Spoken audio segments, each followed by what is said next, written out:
Everyone, welcome back to my YouTube channel. Myself doctor Sanju Singh. आज की इस video में मैं एक होम्योपैथिक मेडिसिन काली सल्फ्यूरिकम के बारे में बात करने वाली हूँ, जो बहुत ही यूजफुल मेडिसिन होती है स्किन प्रॉब्लम्स के लिए, रेस्पिरेटरी प्रॉब्लम्स के लिए, हमारे म्यूकस मेम्ब्रेन पे बहुत अच्छा काम करती है, चाहे वो गले का हो, नाक का हो या कान का हो।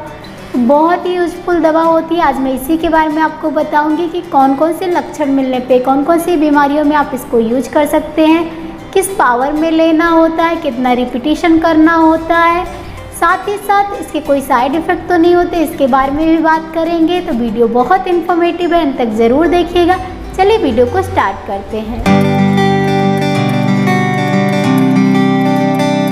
दोस्तों, वीडियो में आगे बढ़ूँ उससे पहले अगर आपने मेरे चैनल को अभी तक सब्सक्राइब नहीं किया तो सब्सक्राइब करके बेल आइकन ज़रूर प्रेस कर लीजिएगा। इससे आपको मेरी अपकमिंग वीडियोज़ की नोटिफिकेशन मिलती रहेगी।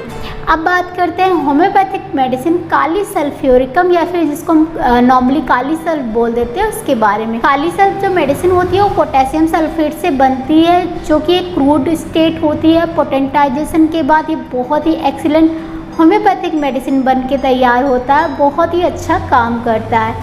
ये वन ऑफ 12 टिश्यू रेमेडीज जो होती हैं उनमें से एक है। इसको स्विट्ज़रलैंड टिश्यू रेमेडी भी बोलते हैं। बहुत ही इफ़ेक्टिव होती है। इसका जो एक्शन होता है वो हमारी स्किन पर यानी त्वचा पर, साथ ही साथ हमारे जो नेजल म्यूकोजा होती है, हमारा जो रेस्पिरेटरी ट्रैक होता है, और इसके अलावा जो हमारा ईयर होता है उस पर बहुत ही एक्सीलेंट रिजल्ट देखने को मिलता है। तो सबसे पहले हम जानते हैं कि हमारी स्किन यानी हमारी त्वचा पे इसका क्या क्या एक्शन होता है, कौन कौन सी बीमारियों में आप इसको यूज कर सकते हैं। तो हमारी स्किन में जब भी आपको सोरियासिस की प्रॉब्लम हो, या एक्जिमा की प्रॉब्लम हो, या फिर रिंगवॉर्म की प्रॉब्लम हो, सीबोरिक डर्मेटाइटिस हो, इस तरह की कंडीशंस में आप इसको यूज कर सकते हैं। स्पेशली अगर आपकी स्किन पे जो है फ्लैक्स बहुत बन रहे हैं, स्केल्स बन रहे हैं, और वो स्केल्स और फ्लैक्स जो हैं येलो कलर के होते हैं, तो उसमें बहुत अच्छा काम करती है। या फिर आपके जो स्केल्स हैं, फ्लैक्स हैं, या जो अल्सर्स हैं, इरप्शंस हैं, उनमें से येलो कलर का डिस्चार्ज होता है, तो उसमें ये दवा बहुत अच्छे से काम आती है। अगर आपको सोरियासिस है, आपको बहुत ज़्यादा फ्लैक्स बन रहे हैं, बहुत ज़्यादा इचिंग रहती है, बर्निंग रहती है, एक्जिमा है, एक्जिमा में येलो फ्लैक्स बनते हैं, मॉइस्ट एक्जिमा होता है, येलो डिस्चार्ज होता है, या फिर पैप्यूल्स बन के आ जाते हैं, तो उसमें भी ये दवा बहुत अच्छे से काम आती है। इसके अलावा अगर आपको जो है रिंगवॉर्म की प्रॉब्लम है, स्पेशली अगर आपको स्कैल्प पे या फिर बियर्ड एरिया में रिंगवॉर्म्स हो रहे हैं, और वो रिंगवॉर्म जो है बहुत ज़्यादा इचिंग करते हैं, बर्निंग होती है उनमें, साथ ही साथ उस पर स्केल्स भी आ जाते हैं, तो ऐसे में ये दवा बहुत अच्छे से काम आती है।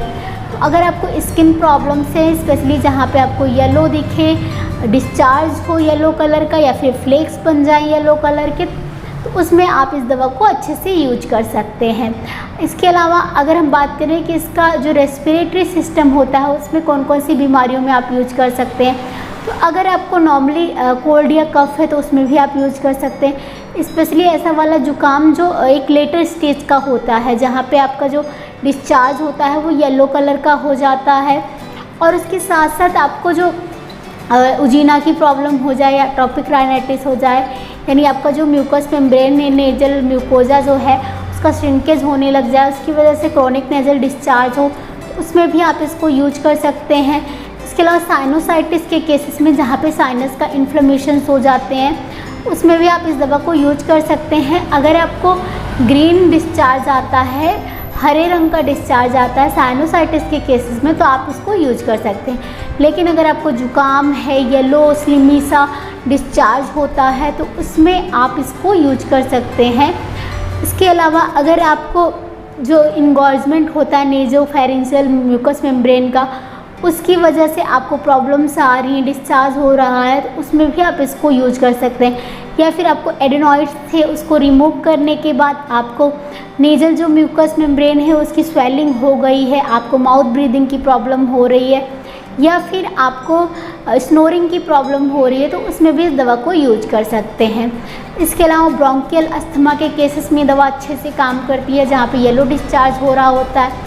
खांसी की प्रॉब्लम है, येलो डिस्चार्ज आता है, और ये खांसी जो होती है आपकी इवनिंग के टाइम पे या हॉट वेदर में बढ़ जाती है, तो ये दवा आप यूज कर सकते हैं। ब्रोंकाइटिस के केसेस में अच्छा काम करती है, जहाँ पे आपको रैटलिंग ऑफ म्यूकस होता है, चेस्ट में ऐसे लगता है कितना सारा म्यूकस भरा हुआ है। निमोनिया के केसेस में अच्छा काम करती है, जहाँ पे एक्सपेक्टोरेशन डिफ़िकल्ट होता है, येलो कलर का हल्का सा एक्सपेक्टोरेशन आता है और आपको बीजिंग बहुत ज़्यादा सुनाई देती है, गड़गड़ की आवाज़ आती है चेस्ट से, तो ऐसे में ये दवा अच्छे से काम आती है। अब अगर बात करें कि कान से रिलेटेड, ईयर से रिलेटेड कौन सी प्रॉब्लम में आप इसको यूज कर सकते हैं, तो अगर आपको ईयर से ओटोरिया की प्रॉब्लम है, ईयर से डिस्चार्ज होता है, स्टिंकी डिस्चार्ज होता है, येलो या ब्राउन कलर का डिस्चार्ज आता है, और उसके साथ साथ अगर आपको यूस्टेचियन डफनेस है, आपकी जो यूस्टेचियन ट्यूब है या फिर आपका जो मिडिल ईयर है वहाँ पे म्यूकस भरने की वजह से आपको सुनाई कम देता है, तो उसमें भी आप इसको यूज कर सकते हैं। या फिर आपको ईयर में पॉलिप की प्रॉब्लम थी, आपको एबनॉर्मल ग्रोथ थी, आपने उसको रिमूव कराया, उसके बाद आपको प्रॉब्लम्स हो रही हैं, आपको सुनाई कम दे रहा है या फिर आपको डिस्चार्ज हो रहा है क्रोनिक ईयर, उसमें भी आप इसको यूज कर सकते हैं। बहुत ही इफ़ेक्टिव दवा होती है। अगर बात करें इसके हेड के सिम्टम्स की, तो हेड के सिम्टम्स भी इसके बहुत मार्क्ड होते हैं। अगर आपको जो है स्कैल्प पे प्रॉब्लम्स आ रही हैं, स्कैल्प पे स्केल्स आ रहे हैं, इरप्शंस हो रहे हैं, डैंड्रफ की प्रॉब्लम है, सेबोरिक डर्माटाइटिस की प्रॉब्लम है, तो उसमें दवा का आप यूज कर सकते हैं। स्पेशली अगर आपको येलो स्केल्स बन जाते हैं सर में और उसमें से थोड़ा सा डिस्चार्ज भी होता है, मॉइस्ट स्केल्स होते हैं, येलो सा डिस्चार्ज करते हैं और उसमें से स्मेल भी बहुत ज़्यादा आती है, ऐसे केस में दवा अच्छा काम करती है। साथ में अगर आपको हेडेक की प्रॉब्लम है, सर दर्द बहुत रहता है, स्पेशली जब आप सर का मूवमेंट करते हैं, साइड टू साइड मूवमेंट करते हैं या बैकवर्ड मूवमेंट करते हैं, तो आपका सर दर्द बढ़ जाता है। जब भी आप वार्म रूम में रहते हैं, गर्म कमरे में रहते हैं, तो आपको सर दर्द बढ़ा रहता है। जब आप ओपन एयर में थोड़ा सा बाहर निकलते हैं तो आपको आराम मिलता है, तो ऐसे में आप इस दवा को यूज कर सकते हैं। गैस्ट्रिक प्रॉब्लम्स की बात करें तो गैस्ट्रिक प्रॉब्लम्स में भी अच्छी दवा होती है। अगर आपको भूख कम लगती हो, आपको नोजिया वॉमिटिंग रहती हो, आपके जो गम्स हैं उसमें स्वेलिंग हो, आपकी टंग जो है एकदम येलो कोटेड हो, आपको पैपी सा टेस्ट आता हो मुंह में, साथ में आपको कॉन्स्टिपेशन रहता हो, उसके साथ साथ आपको जो है हेमोरॉइड्स यानी पाइल्स की भी प्रॉब्लम हो, तो इन सब केसेस में दवा बहुत अच्छे से काम आती है। अगर बात करें इसकी जनरल मोडालिटीज़ की, तो इसके जो पेशेंट्स होते हैं उनको गर्मी में प्रॉब्लम ज़्यादा बढ़ जाती है और गर्म कमरे में रहते हैं तो उससे प्रॉब्लम बढ़ जाती है, लेकिन जब ओपन एयर में जाते हैं, मौसम थोड़ा ठंडा रहता है, तो उनको आराम मिलता है। डोजेस की बात करें तो इसको हम जनरली डाइल्यूशंस में भी यूज कर सकते हैं 30 to 100 पावर्स में, और इसको हम एज ए बायोकेमिक मेडिसिन भी यूज कर सकते हैं 6x, 3x, 12x, लेकिन इसकी जो सबसे ज़्यादा यूज़ की जाने वाली पावर होती है वो होती है काली सल्फ 6x पावर में, बहुत ही ज़्यादा यूज की जाती है 6x पावर में, और इसके रिजल्ट बहुत ही ज़्यादा एक्सीलेंट होते हैं। अगर आपको जो भी मैंने सिम्टम्स बताए उनमें से कोई सिम्टम्स है तो आप इसकी 6x पावर में लेके 4 गोलियां दिन में 2 से 3 बार ले सकते हैं। बहुत ही इफ़ेक्टिव रिजल्ट देखने को मिलते हैं और इसके ऐसे कोई भी साइड इफ़ेक्ट नहीं होते हैं।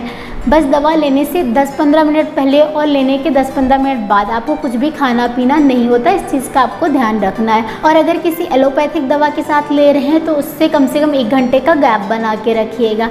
इन चीज़ों का आप ध्यान रखेंगे और सिम्टम्स के मैचिंग के हिसाब से आप दवा को लेंगे तो आपको बहुत अच्छा आराम मिलेगा। फ्रेंड्स, आज के वीडियो में काली सल्फ के बारे में बस इतना ही। वीडियो में बताई जानकारी आपको कैसी लगी मुझे कमेंट करके ज़रूर बताइएगा। वीडियो में बताई जानकारी अच्छी लगी तो वीडियो को लाइक करना मत भूलिए, साथ ही साथ चैनल को सब्सक्राइब कीजिए, फ्रेंड्स फैमिली ग्रुप के साथ शेयर कीजिए। आपकी कोई क्वेरी है, कोई सजेशंस है, किसी और टॉपिक पे आप वीडियो चाहते हैं तो मुझे कमेंट बॉक्स में लिखकर ज़रूर बताइएगा। मिलती हूँ अगले वीडियो में, तब तक stay healthy, stay active. Thank you so much for watching.